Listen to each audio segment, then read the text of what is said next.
The United States National Security Council took a decision to regime change Imran Khan.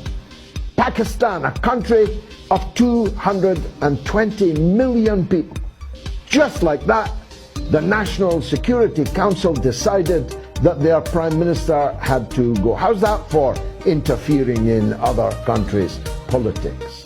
They conveyed it through Under Secretary of State Mr. Liu L.U., who actually wrote it in a letter to the leaders of the opposition in Pakistan in terms, and I paraphrase, but only just a paraphrase. The letter said that relations between the United States and Pakistan would not improve as long as Imran Khan remained Prime Minister, and that the only way that relations could improve is if an election were to return someone else as Prime Minister. As clear an intervention in someone else's sovereign affairs as it is possible to imagine. Unfortunately for the United States, this letter found its way into the hands of Imran Khan. The proximate reason for it is obvious enough. Pakistan has the closest possible relations under all prime ministers, indeed even under military dictators in the past, with the People's Republic of China, its neighbor. And that was difficult for a United States bent on regime change in Beijing to handle in the first place.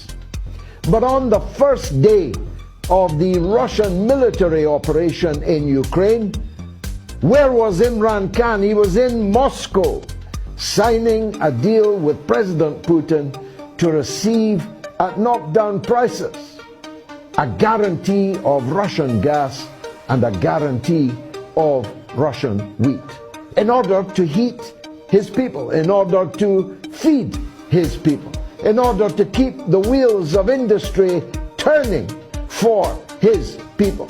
In other words, he was doing his job, his duty as the Prime Minister of Pakistan.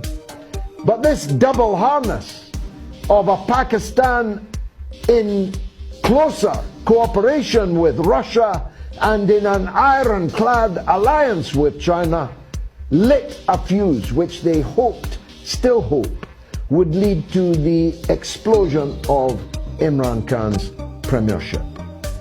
They put together a motion of no confidence, which the Speaker just kicked out of Parliament this very day, because it was the fruits of a foreign conspiracy and because Imran Khan had already asked the President of the country to dissolve the National Assembly and hold general elections within 90 days.